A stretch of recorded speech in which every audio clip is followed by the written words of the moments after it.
ये फिल्म नहीं बल्कि एक ऐसी कहानी है जो मानवता को बचाने के मिशन पर बनी है और इसकी एंडिंग इतनी वियर्ड है कि साइंस फिक्शन भी फेल और आप देखकर पूरी तरह से हैरान हो जाओगे क्योंकि कहानी को इस तरह से दर्शाया गया है कि कहीं ना कहीं हम सभी मानव उसको देखकर पूरी तरह से चौंक जाएंगे। लेकिन दोस्तों इसकी एंडिंग वाकई में ट्विस्ट भरी है जिसे देखने के बाद सबका मूड वापस से पहले जैसा हो जाएगा। तो अगर आप भी इसकी कहानी जानना चाहते हो इस मूवी का नाम और इसकी एंडिंग, तो बने रहे मेरे साथ वीडियो के एंड तक। और हाँ, वीडियो को लाइक करके चैनल को सब्सक्राइब जरूर करें। तो दोस्तों Ryan Gosling starrer project hello मेरी, जो कि इस मूवी का नाम है, और ये अमेरिका सहित दुनिया के बाकी देशों में रिलीज के एक हफ्ते बाद भारतीय सिनेमाघरों में आ गई है। पहले ये साइंस फिक्शन एडवेंचर फिल्म 20 मार्च को ही भारत में रिलीज होने वाली थी, लेकिन धुरंधर 2 के क्रेज को देखते हुए मेकर्स ने इसे 26 मार्च के लिए पोस्टपोन कर दिया था। अब ये फिल्म पहले ही विदेशों में खूब तारीफें बटोर रही है। अब देखना ये है कि क्या ये उतना ही तारीफ भारत में बटोर पाती है या नहीं।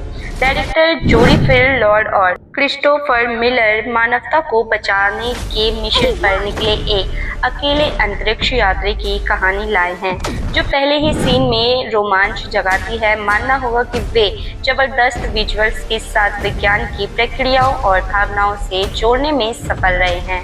फिल्म शुरू से आखिर तक आप में जोश बनाए रखती है, सीट से उठने नहीं देती, तो वहीं सीटियों और तालियों की तो बौछार लगा देती है। हालांकि भारतीय दर्शकों के लिए थोड़ी निराशा की बात यह है कि आईमैक्स शूट के बावजूद इसे भारत में सिर्फ 9 आईमैक्स शोज मिले हैं। वजह धुरंधर द रिवेंज की बम्पर सफलता है, और यही धुरंधर ही बहुत से फिल्मों के बीच रुकावट बन रही है।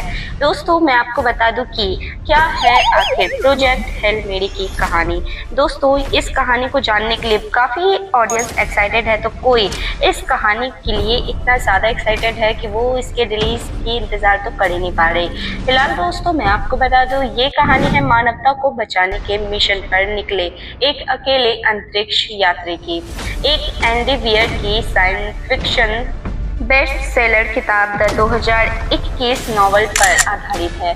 डॉक्टर रॉयलैंड ग्रेस यानी कि रयान गोसलिंग एक स्पेस क्राफ्ट पर अपने इंटरव्यू कोमा से अचानक जागता है। अजीब बिखरे बाल, बढ़ी हुई दाढ़ी में डॉक्टर रॉयलैंड जागते तो हैं, लेकिन उनकी याददाश्त जा चुकी होती है।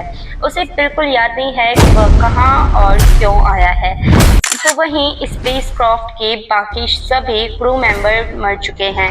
डॉक्टर रॉयलैंड को धीरे धीरे याद आता है कि वह एक हाई स्कूल का साइंस टीचर और पूर्व मॉलिक्यूलर बायोलॉजिस्ट के हैं। लेकिन हैरानी की बात तब होती है जब उसे कुछ याद नहीं रहता। लेकिन अब उसे ये पता लगाना है कि वह यहाँ कैसे पहुँचा, क्यों पहुंचा है, और आखिर इंसानियत को बचाने के इस मिशन को वह अकेले कैसे पूरा करेगा। ये बहुत ही चुनौती भरी सवाल और चुनौती भरी काम थी, लेकिन देखना यह है कि क्या ये उसे कर पाने में कामयाब होते हैं या नहीं। दोस्तों फिल लॉर्ड और क्रिस्टोफर मिलर की सबसे अच्छी बात ये रही है कि उन्होंने प्रोजेक्ट हेल मेरी की सबसे बड़ी ज़रूरत को समझा है। उन्होंने इसमें समस्या और उसके समाधान को कंटेंट फोकस ड्रामा बनाकर पर्दे पर उतारा है, और यही चीज़ इस फिल्म की सबसे खास बात है जो ऑडियंस को अपनी तरफ खींचती है। ऐसी फिल्मों में आमतौर पर एक एक्शन सीन्स पर निर्भर रहने के बजाय उन्होंने फिल्मों में क्रमिक खोजों के जरिए तनाव पैदा करने का काम किया है। इस तरह कहानी में हर वैज्ञानिक चुनौती अपने आप में एक महत्वपूर्ण किस्सा बन जाता है। डॉक्टर रॉयलैंड ग्रेस यानी कि रयान गोसलिंग को समस्याओं से जूझते, हाइपोथेसिस का परीक्षण करते, असफल होते और फिर से प्रयास करते देखना फिल्म को एक लय में बांधता है। यह सब दर्शक के दिमाग में एक आकर्षण पैदा करता है, लेकिन इसे उबाऊ नहीं होने देता है। और सबसे अच्छी बात यह है कि रयान गोसलिंग की एक्टिंग में बेहतरीन और ज़रूरी बैलेंस है। वह अपने किरदार को अचूक प्रतिभा वाला दिखाने से बचते हैं, बल्कि उसे अनिश्चितता, डर और आगे आने वाले हालात के हिसाब से ढलने पर जोर देते हैं। इस तरह उनका चरित्र अधिक सुलभ बन जाता है, खासतौर पर जब फिल्म में उनकी खोई खोई सी याददाश्त समय के साथ होने वाली खोजों के जरिए वापस आती है। फ्लैशबैक का इस्तेमाल भी सटीकता के साथ किया गया है, तो वहीं ये तो पूरी तरह से किरदार से शुरू हुई थी, धीरे धीरे वैश्विक समस्या और डॉक्टर रॉयलेन की निजी अनिच्छा को उजागर करती है।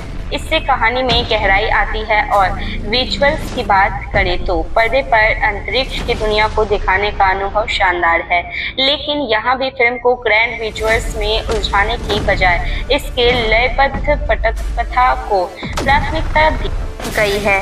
वैज्ञानिक प्रक्रियाओं पर जोर दिया गया है, यहाँ तक कि अधिक काल्पनिक चीज़ों को भी इस तरह से दिखाया गया है कि दर्शकों की समझ में कोई उलझन ना हो।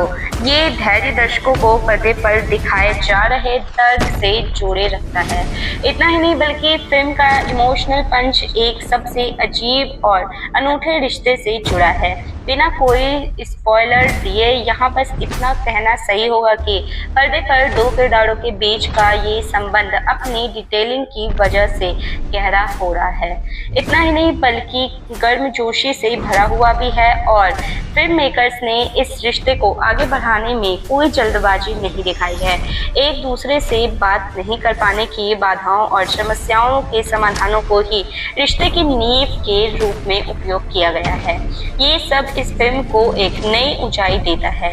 इतना ही नहीं, बल्कि दोस्तों, हालांकि उपन्यास की तुलना में फिल्म मेकर ने कुछ वैज्ञानिक चुनौतियों का सामना कुछ ज़्यादा ही जल्दबाजी में कर दिया गया है। कुछ इमोशनल चेंजेस भी किए गए हैं, लेकिन विस्तार दिया जाता तो और बेहतर होता। लेकिन फिल्म उतनी बेकार नहीं है जितना आप सोच रहे हो। एक बार बस फिल्म रिलीज हो जाए तो आपको पूरी कहानी समझ में आ जाएगी। तो दोस्तों, अगर कुल मिलाकर देखा जाए तो इन सब के बावजूद ये फिल्म अपनी मूल कहानी के सार को बनाए रखने में सफल रहती है।